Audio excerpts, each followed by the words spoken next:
Bom dia, primeiro ano, mais uma vez, tudo bem? Fizeram a correção aí da página 9, 10 e a 11, tá? Tá aí no Loom, quem não fez, faça daqui a pouco, tá? Não deixa de fazer não, e depois vocês mandam uma foto. A nossa aula hoje, nós vamos trabalhar com a página 11 e a página 12, né? E a atividade, a página 12 até a página 14, tá bom?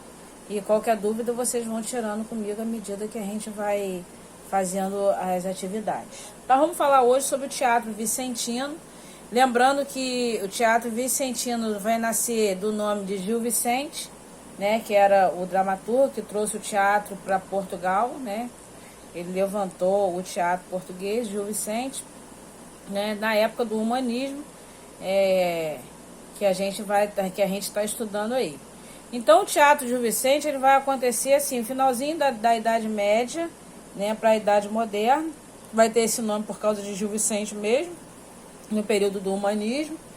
As encenações elas eram curtas, com músicas, eram recitadas, tinham peças até religiosas que por vezes aconteciam, né, dentro da igreja, nos fundos da igreja, mais à frente que ela vai ser do lado de fora da igreja, ser apresentado para o público, né? Os textos, em sua maior parte, eles eram escritos em versos, né, assim como lá na Antiguidade Clássica, tanto é que eles têm uma visão na Antiguidade Clássica, né? As peças, algumas delas, não todas, tinham às vezes um teor satírico, né? Criticavam a igreja, criticavam as pessoas, era falava-se muito da realidade da época, né?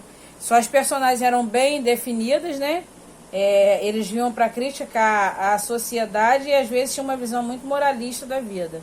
Então era o que eles apregoavam.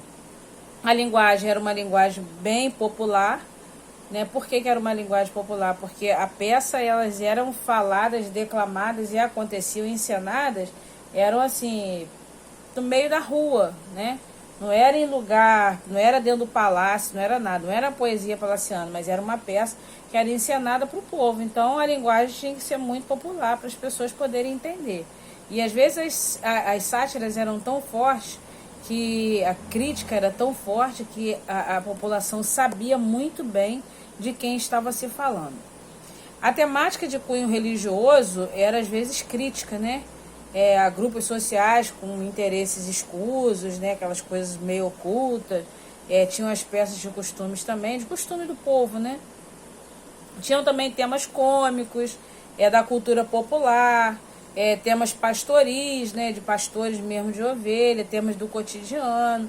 Tudo isso aí vai aparecer dentro dessa temática do teatro vicentino, tá? Os gêneros textuais, né, ou teatrais de Gil Vicente são dois. Ele trabalha com os autos e trabalha com as farsas. O que esses autos? O que são esses autos, Dedé? São de passagens bíblicas, né? Acontecia geralmente dentro da igreja.